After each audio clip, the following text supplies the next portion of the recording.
share screen Bapak Ibu sekalian. Sudah terlihat ya Pak Maliki ya? Sudah Pak, sudah. Baik.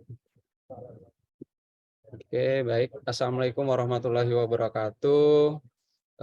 Selamat pagi Bapak Ibu sekalian. Salam sejahtera buat kita semua. Om Swastiastu, Namo Buddhaya, salam kebajikan. Sebelumnya Bapak Ibu sekalian, kami mohon maaf ini Bapak Ibu sekalian, karena Pak Direktur tidak bisa hadir ya langsung pada pagi hari ini, dikarenakan beliau juga mendapat penugasan dari Bapak Dirjen. Untuk itu kami izin ya mewakili beliau untuk menyampaikan materi yang mana materi yang diberikan kepada kami terkait bagaimana pengelolaan ya dana BOK Puskesmas pada pemerintah daerah.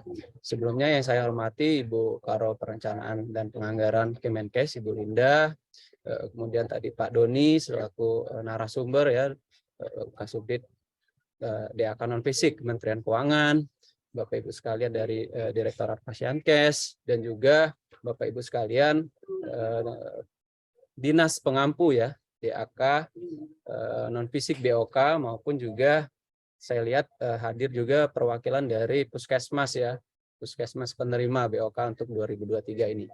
Baiklah Bapak Ibu sekalian, kami di Kementerian Dalam Negeri sekarang sedang menyusun regulasi untuk memayungi bagaimana pengelolaan dana BOK Puskesmas pada pemerintah daerah di 2023. Yang mana ini kami akan mencoba, pertama ini akan membuat semacam surat edaran ya sebelum diterbitkannya peraturan Menteri Dalam Negeri terkait pengelolaan dana BOK Puskesmas pada pemerintah daerah.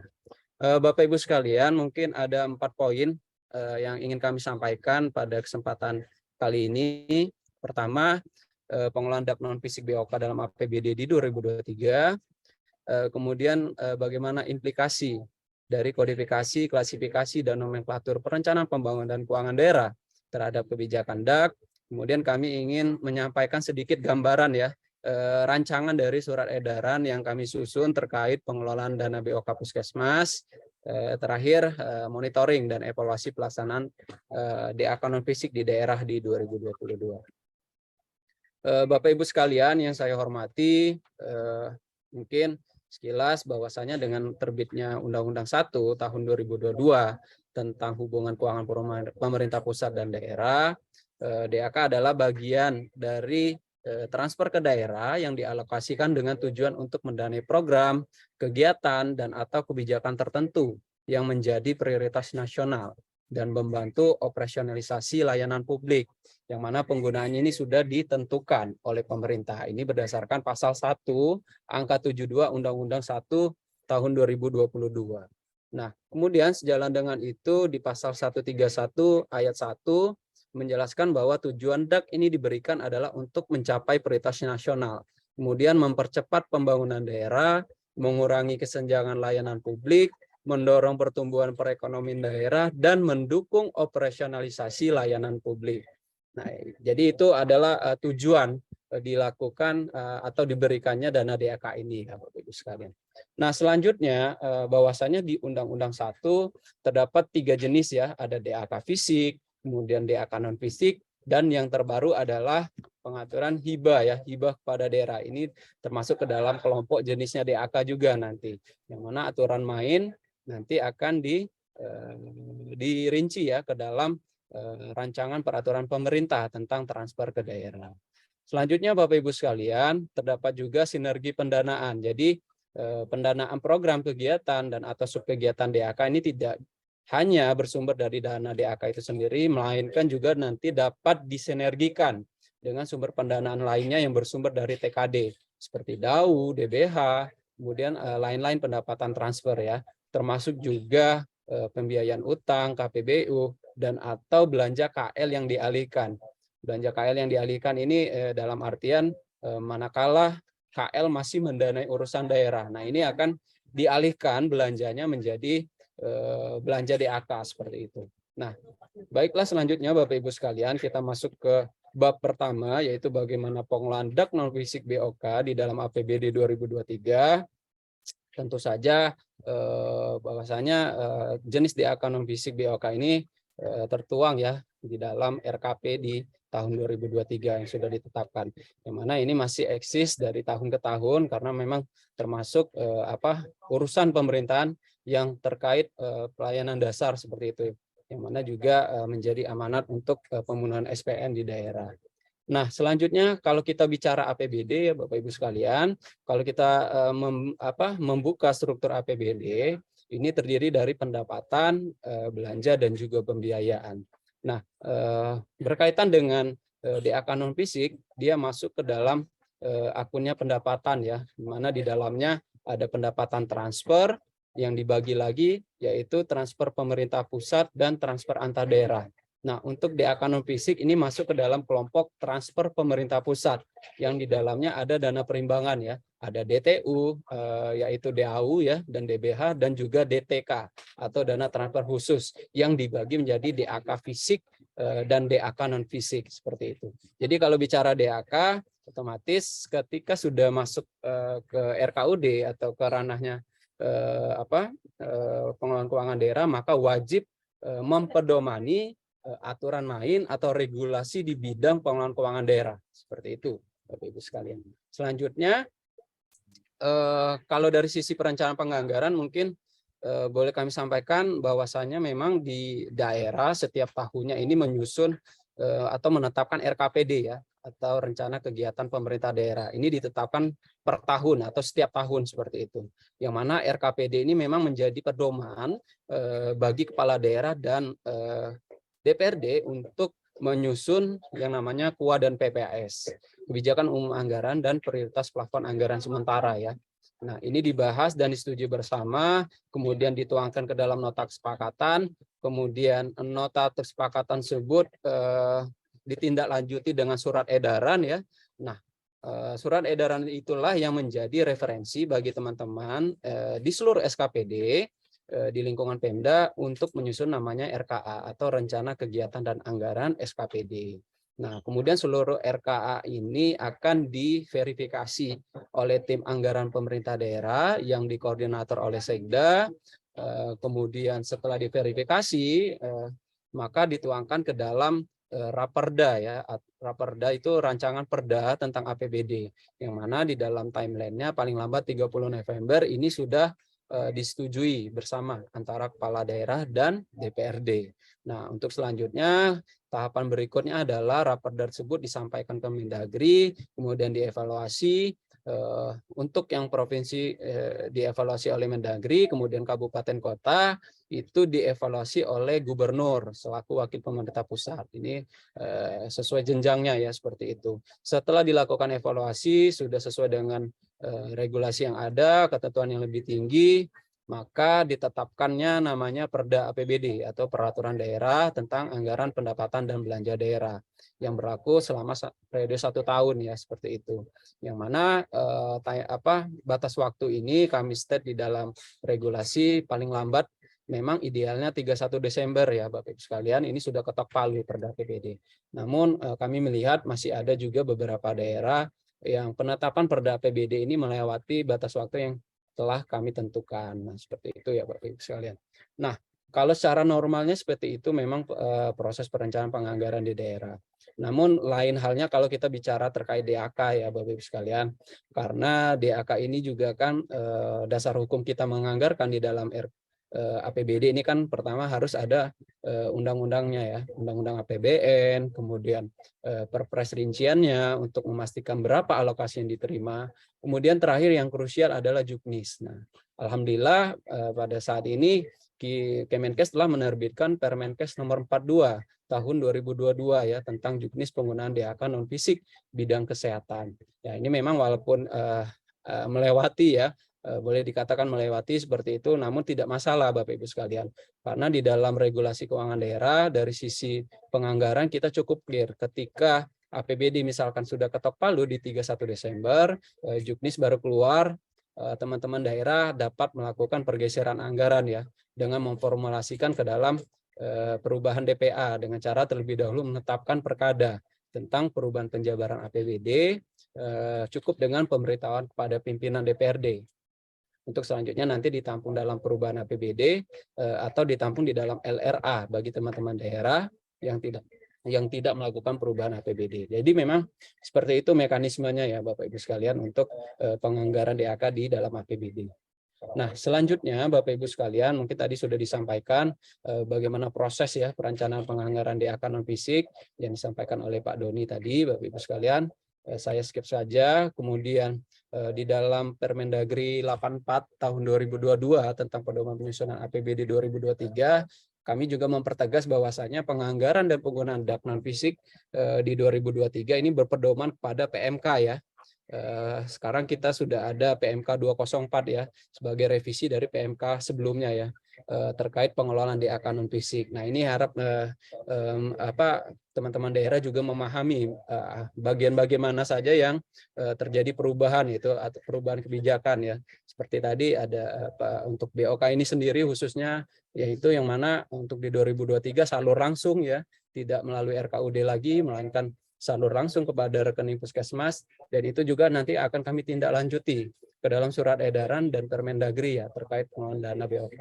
Nah, kembali lagi bahwasanya penganggaran dan penggunaan DAK non fisik ini berdasarkan PMK dan Juknis. Jadi memang kata kuncinya yaitu Juknis ya, petunjuk teknis penggunaan. Jadi kita mengikuti atau mempedomani bagaimana untuk melaksanakan kegiatan BOK ini harus berpedoman pada Permenkes nomor 42 ya tahun 2022 tentang juknis penggunaan DAK non fisik bidang kesehatan seperti itu. Nah, selanjutnya Bapak Ibu sekalian yang saya hormati terkait sisa ya Bapak Ibu sekalian, ini juga masih banyak daerah yang masih bertanya mungkin seperti itu atau masih bingung ya bagaimana menganggarkan sisa. Nah, tadi seperti yang disampaikan oleh Pak Doni bahwasanya sisa yang akan menjadi bagian dari silpa berdasarkan PMK yang terbaru ini juga akan menjadi perhitungan. Artinya berapa sisa di 2022 itu yang akan menjadi perhitungan berapa alokasi yang akan disalurkan oleh Kementerian Keuangan di tahun anggaran berikutnya. Jadi memang silpa yang ada di rekening kas umum daerah ya, yang mana tahun lalu kan belum langsung disalur ya, otomatis masih di RKUD, itu harus dianggarkan kembali. Nah, caranya bagaimana Bapak Ibu sekalian? Cara menganggarkan silpa ini sudah jelas terdapat di dalam Permendagri 77 ya tahun 2020 tentang pedoman teknis pengelolaan keuangan daerah, yang mana untuk menganggarkan silpa ini harus dianggarkan terlebih dahulu dengan cara menetapkan perkada tentang perubahan penjabaran APBD, kemudian diberitahukan kepada pimpinan DPRD untuk selanjutnya ditampung dalam perubahan APBD. Nah, ini jelas ya Bapak Ibu sekalian, menganggarkan sisa yang menjadi bagian dari silpa ini tidak perlu menunggu waktu penetapan perda perubahan APBD. Karena kalau kita menunggu penetapan perda perubahan APBD, itu biasanya di bulan Oktober itu baru ditetapkan ya perda perubahannya. Itu paling cepat kami lihat di beberapa daerah. Untuk itu sangat fleksibel bahwasanya di dalam Permendagri 84 tentang pedom APBD juga kami mesti silakan menganggarkan sisa ini dengan terlebih dahulu tadi ya menetapkan perkada tentang perubahan penjabaran untuk selanjutnya nanti diformulasikan ke dalam DPA-nya Dinas Kesehatan seperti itu. Nah, selanjutnya Bapak Ibu sekalian terkait penerapan SPD dan kodifikasi klasifikasi dan nomenklatur atau yang saya singkat saja KKN ya Bapak Ibu sekalian terhadap kebijakan DAK 2023 memang berangkat dari Undang-Undang 23 ya. Di pasal 393 menjelaskan bahwa pemerintah wajib memberikan informasi terkait perencanaan pembangunan dan juga informasi terkait keuangan daerah. Dan hal tersebut disampaikan melalui suatu sistem informasi pemerintah daerah. Untuk itu lahirlah Permendagri 70 tahun 2019 tentang ICPD atau Sistem Informasi Pemerintah Daerah. Kemudian terbit juga Permendagri nomor 90 tahun 2019 tentang KKN atau kodifikasi klasifikasi nomenklatur ya, perencanaan pembangunan dan keuangan daerah untuk mendukung pelaksanaan ICPD itu sendiri ya Bapak Ibu sekalian, yang mana digunakan mulai dari tahap perencanaan pembangunan, perencanaan anggaran, pelaksanaan penatausahaan, kemudian termasuk akuntansi dan pelaporan ya, sampai dengan tahapan analisis informasi pemerintah daerah lainnya. Ini kami sudah susun sedemikian rupa baik itu akunnya, kode rekening, kemudian nomenklatur itu sudah tersedia di dalam Permendagri 90 yang mana terakhir revisinya melalui Kepmendagri 050 garis datar 5889 tahun 2021 tentang pemutakhiran dari Permendagri 90 ya sekalian. Nah, selanjutnya Bapak Ibu sekalian, di dalam Permendagri 90 ataupun SIPD ini seluruh akun atau kode rekening atau nomenklatur ini dapat dilakukan pemutakhiran manakala terdapat usulan pemerintah daerah, kemudian perubahan kebijakan dan atau amanat dari peraturan perundang-undangan. Jadi kami setiap tahunnya tahun ini rencananya kami akan mengeluarkan kembali revisi dari Permendagri 90 atau revisi ketiganya ya untuk mengakomodir tadi ya adanya perubahan kebijakan, amanat peraturan perundangan dan juga termasuk usulan dari teman-teman pemerintah daerah. Jadi kami akan menerbitkan lagi rencananya di tahun ini terkait revisi dari Permendagri 90. Jadi sifatnya SPD ini tidak statis ya, melainkan sangat dinamis seperti itu Bapak Ibu sekalian. Nah, selanjutnya Bapak Ibu sekalian, boleh kami sampaikan juga pada kesempatan ini karena bersama dengan sosialisasi juga, ini adalah gambaran dari simulasi hasil mapping DAK non fisik yang mana ini juga sudah tertuang ya di dalam lampiran Juknis DAK non fisik. Nah, untuk selanjutnya ini juga akan kami perkuat dengan mengeluarkan SE kembali Bapak Ibu sekalian. Seperti 2 tahun sebelumnya, kami akan mengeluarkan SE atau surat edaran Mendagri yang ditandatangani oleh Bapak Sekjen terkait hasil mapping baik itu DAK fisik maupun DAK non fisik.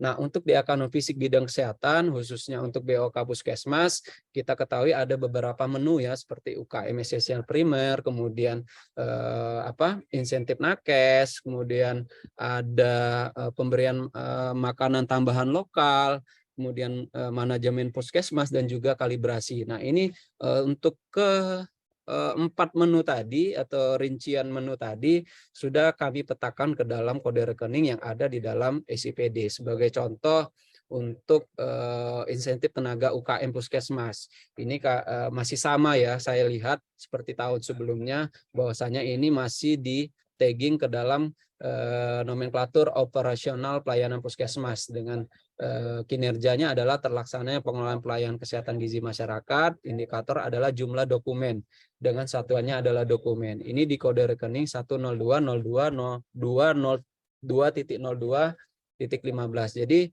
ini masih sama seperti tahun kemarin. Jadi saya rasa tidak terlalu menjadi kendala ya untuk pelaksanaan BOK Puskesmas di 2023.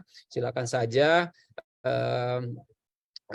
dan hasil simulasi mapping ini mudah-mudahan tidak ada perubahan lagi dan akan kami tuangkan ke dalam surat edaran terkait hasil mapping ya Bapak Ibu sekalian. Nah, selanjutnya Bapak Ibu sekalian, mungkin ini juga yang ditunggu-tunggu oleh teman-teman daerah, bahwasanya memang kami pada saat ini sedang menyusun draft ya Bapak Ibu sekalian. Sebelum diterbitkannya Permendagri, nanti kami mendahului dengan menetapkan surat edaran terlebih dahulu, yaitu surat edaran terkait pengelolaan dana BOK Puskesmas pada pemerintah daerah. Nah, Bapak Ibu sekalian, mungkin sekilas bahwasanya menyusun Permendagri atau SE ini kami berlandaskan atas adanya kebijakan ya Undang-Undang 36 tentang kesehatan, kemudian Undang-Undang 23 termasuk Undang-Undang 1 tahun 2022, kemudian PP 71 tentang SAP, PP 12 tentang keuangan daerah, kemudian ada Permendagri 77 sebagai turunan dari PP 12, kemudian ada Permenkes 42 tahun 2022 tentang Juknis penggunaan dak non fisik kesehatan, kemudian PMK nomor 204 tentang pengelolaan dak non fisik dan juga surat Menteri Kesehatan terkait pengelolaan BOK Puskesmas secara langsung di pemerintah daerah. Untuk itu kami menindaklanjuti dengan membuat semacam draft surat edaran ya yang akan ditandatangani terkait pengelolaan dana BOK Puskesmas pada pemerintah daerah. Nah, adapun hal-hal yang krusial yang kami atur nanti misalkan untuk menu ya, ini kan sudah tersedia di dalam Permenkes 42 seperti yang disampaikan tadi, ada 5 menu UKM, kemudian PMT, insentif UKM, manajemen puskesmas dan kalibrasi yang mana nanti penggunaannya silakan mempedomani Juknis Dan untuk kode rekeningnya tadi sudah kami sampaikan, simulasinya silakan diinput berdasarkan hasil pemetaan.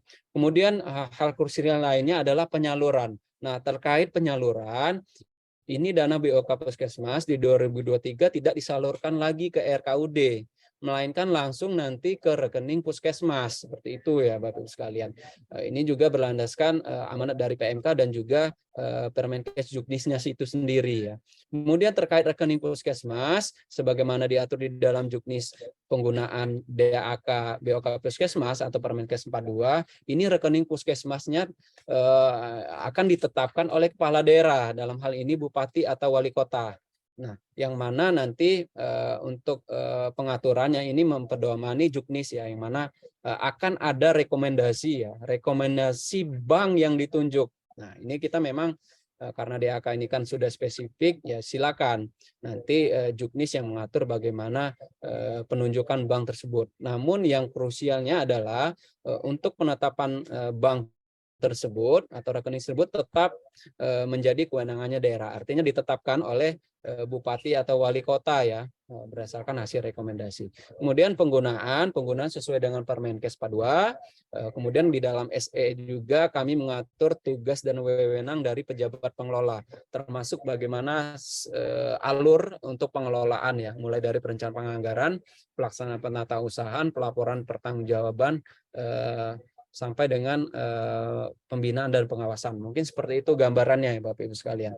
Nah, ini adalah surat Menkes yang disampaikan kepada Bapak Mendagri pada tanggal 29 September yang meminta untuk menindaklanjuti atas hasil kajian yang dilakukan oleh Kemenkes bahwasanya perlu adanya penyaluran langsung dana BOK Puskesmas ya ke daerah, karena ada beberapa hal yang dirasa perlu, yaitu mungkin dana dapat diterima oleh Puskesmas lebih cepat, kemudian kegiatan di Puskesmas lebih cepat dilaksanakan, dan juga untuk menyederhanakan proses birokrasi penyaluran dan meningkatkan akuntabilitas. Nah, untuk itu kami menindaklanjuti dengan membuat regulasinya. Nah, di dalam SE atau Permendagri nanti kami membagi menguraikan secara rigid peran dari aktor-aktor ya, aktor pejabat pengelola dana BOK Puskesmas. Jadi selain melaksanakan fungsinya sesuai dengan PP 12 2019 tentang pengelolaan daerah, beberapa aktor ini kami berikan amanat untuk melaksanakan tugas tambahan. Mungkin seperti itu bahasanya. Seperti contoh BUD ya, atau Bendahara Umum Daerah, yang mana ini dilaksanakan oleh PPKD ya, PPKD selaku BUD, itu contoh menganggarkan pendapatan dana BOK Puskesmas, karena dana BOK Puskesmas ini kan masuk ke dalam pendapatannya transfer yang kami sampaikan tadi. Jadi kalau pendapatan transfer kan di dalam regulasinya memang harus dianggarkan di BUD seperti itu atau di BPKD. Jadi tugasnya adalah pertama menganggarkan pendapatan dana BOK, kedua melakukan pengesahan realisasi pendapatan transfer.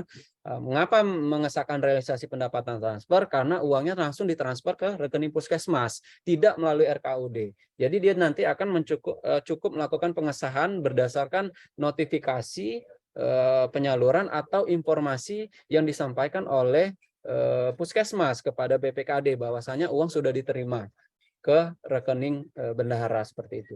Kemudian melakukan pengesahan realisasi belanja, karena yang membelanjakan ini adalah Puskesmas, bukan SKPD atau Dinas Kesehatan maupun BPKD. Jadi mekanismenya nanti ada semacam surat pengesahan belanja yang mana disampaikan oleh bendahara melalui SKPD, kemudian SKPD menyampaikan permintaan pengesahan, kemudian BUD menerbitkan SPB atau surat pengesahan belanja.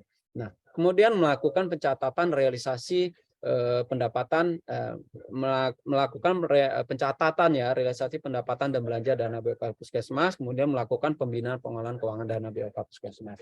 Nah, untuk selanjutnya begitu juga tugas tambahan untuk PA, yaitu menganggarkan belanja dana BOK Puskesmas. Kenapa PA melaksanakan fungsi menganggarkan belanja dana BOK Puskesmas? Karena untuk pendapatan tadi sudah clear Bapak Ibu sekalian, dicatat di PPKD. Sedangkan belanja memang ini di dalam regulasi kan memang yang mencatat adalah dinas ya, SKPD, berdasarkan nanti hasil rekap atau laporan yang disampaikan oleh puskesmas melalui bendahara. Kemudian kedua, melakukan penelaahan terhadap RKAP. RKAP itu adalah rencana kegiatan dan anggaran puskesmas, mungkin mirip-mirip RKA lah seperti itu ya.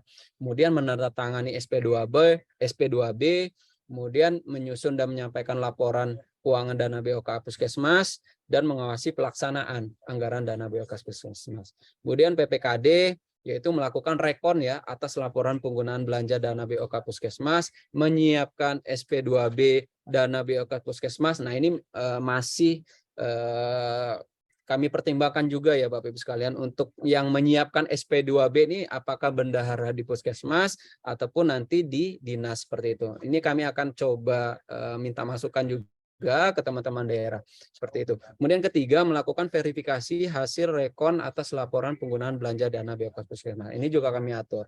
Kemudian terkait tugas bendahara pengeluaran di SKPD, yaitu merekap laporan penerimaan dan belanja. Kemudian meneliti dan merekap pertanggungjawaban dana BOK puskesmas dan melakukan rekon atas penerimaan dan belanja dana BOK puskesmas.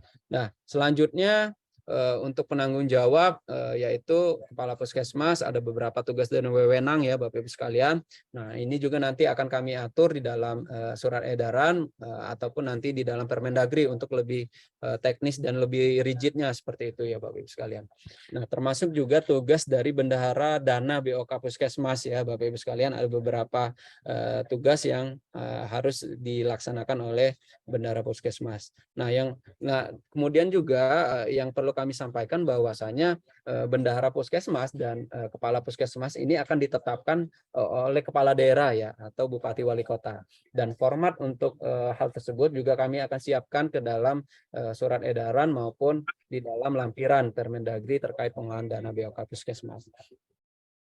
Nah, selanjutnya Bapak Ibu sekalian, boleh kami ilustrasikan, mungkin ini sebagai gambaran awal juga untuk Bapak Ibu sekalian di daerah, bahwasanya ini adalah mungkin probisnya ya atau proses bisnis terkait bagaimana kita melaksanakan dalam pengelolaan dana BOK puskesmas. Nah, di mana nanti akan kami uraikan ke dalam SE. Nah, kalau secara alurnya memang ketika Perpres rincian APBN ini keluar, maka teman-teman di BUD atau PPKD selaku BUD ini melakukan penyusunan RKA dengan menganggarkan pendapatan dana BOK ya, BOK puskesmas. Kemudian Menteri Kesehatan juga akan mengeluarkan ya peraturan Menkes terkait alokasi dana BOK puskesmas yang diterima oleh masing-masing Pemda. Nah, berdasarkan alokasi yang ditetapkan oleh Menkes ini, maka selanjutnya kepala puskesmas akan menyiapkan atau menyusun rencana kegiatan anggaran puskesmas atau RKAP berdasarkan alokasi tadi ya. Kemudian disampaikan ke PPKD untuk disusun ke dalam RKA, kemudian RKA mengikuti mekanisme penetapan APBD, kemudian sampai dengan penetapan DPA SKPD ya, seperti itu. Nah, selanjutnya ketika uang disalurkan dari kantor dari KPPN, ini kan karena salur langsung ya, otomatis dari Bendahara Umum Negara langsung mentransfer ke rekening puskesmas. Di mana rekening puskesmas nanti ada bank yang ditunjuk ya, berdasar rekomendasi. Jadi akan kita buka rekening baru untuk menampung dana BOK puskesmas. Nah, kemudian berdasarkan notifikasi yang disampaikan dari KPPN kepada BPKAD, maka BPKAD mencatat sebagai realisasi pendapatan transfer. Nah, itu yang menjadi dasar untuk teman-teman BPKAD mencatat realisasi pendapatannya. Nah, untuk realisasi belanja, otomatis tahap pertama adalah bendahara dana BOK puskesmas ini menyampaikan rekap realisasi belanja ya kepada kepala puskesmas setiap bulan. Kemudian kepala puskesmas menyetujui laporan yang disampaikan bendahara. Kemudian laporan tersebut disampaikan kepada SKPD ya. Kemudian disiapkan SP2B-nya, disampaikan ke BUD, maka dilakukan pengesahan belanja, dan belanja itu sudah dinyatakan sah seperti itu ya melalui dokumen SPB atau surat pengesahan belanja.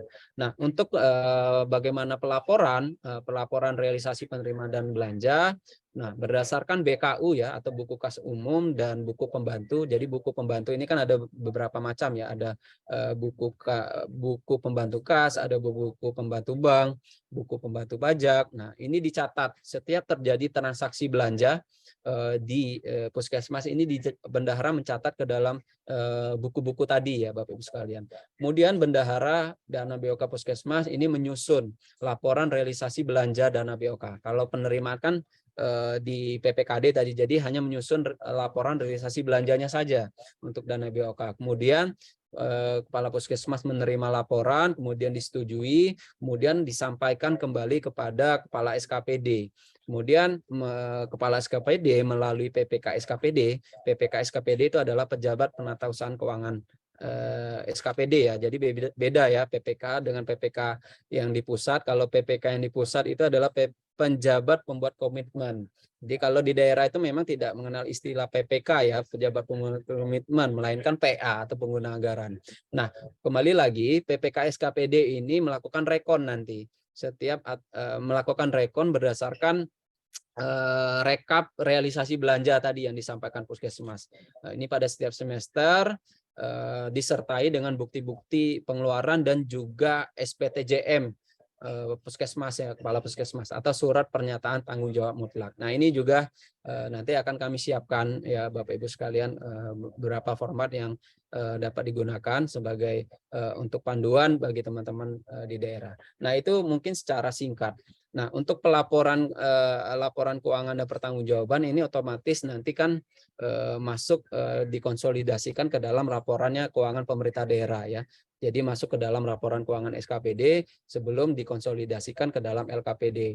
Nah, ini kalau untuk pelaporan pertanggungjawabannya ini automatically sesuai dengan regulasi yang ada itu seperti itu. Nah, jadi seperti itu ya Bapak Ibu sekalian ilustrasi bagaimana proses pengelolaan dana BOK Puskesmas yang salur langsung nanti yang akan kita coba di 2023 ini Bapak Ibu sekalian. Mudah-mudahan ini dapat dijalankan ya atau diimplementasikan di daerah seperti itu. Nah, selanjutnya Bapak Ibu sekalian terkait sisa. Nah, karena dia tetap di rekening puskesmas, otomatis sisa dana BOK puskesmas ini tidak disetor ke RKUD ya, tapi kita hitung sebagai silpa nanti. Nah, karena untuk mengakui silpa itu memang di dalam regulasi yang ada itu memang harus disetor dulu di RKUD atau menjadi ranahnya PPKD baru diakui sebagai silpa. Karena sisa BOK ini tidak disetor ke RKUD dan tetap di rekening, maka sisa dana BOK puskesmas ini akan kita akui sebagai silpa. Dicatat ya, mungkin bahasanya dicatat sebagai silpa dan tidak disetor ke RKUD. Nah, untuk mengakui sisa, otomatis ini nanti kan tercatat di laporan keuangannya SKPD. Kemudian akan direview ya, sebelum dikonsolidasikan akan direview oleh inspektorat. Nah, kalau untuk review ini kan silakan waktunya fleksibel ya, bisa kapan saja nanti untuk berkoordinasi dengan teman-teman inspektorat untuk melakukan review. Nah, setelah dilakukan review kan baru terlihat berapa sisa yang menjadi bagian dari silpa ini. Nah, silpa inilah yang tadi yang disebutkan di dalam PMK 204 akan diperhitungkan pada tahun anggaran berikutnya. Kemudian penggunaannya bagaimana? Penggunaannya silakan menggunakan juknis pada tahun anggaran berjalan. Nah, jadi seperti itu untuk pengakuan sisanya ya Bapak Ibu sekalian. Nah, mungkin terkait Monef mungkin singkat saja ada beberapa hal yang ditemui baik itu fisik maupun non fisik. Keterlambatan juknis itu menjadi masalah klasik juga, kurangannya komitmen Pemda terhadap dokumen persyaratan, kemudian kurangnya koordinasi, kemudian SDM yang belum optimal memahami juknis, kemudian juga mutasi, rotasi, dan promosi ASN di daerah. Ini memang sangat dinamis, sehingga perlu strategi yang dapat kita lakukan ya untuk mempercepat proses pelaksanaan DAK di daerah. Mungkin itu saja Bapak Ibu sekalian yang dapat kami sampaikan. Lebih dan kurang kami mohon maaf. Kami akhiri dengan wabillahi taufiq wal hidayah. Assalamualaikum warahmatullahi wabarakatuh. Terima kasih. Kembali ke moderator.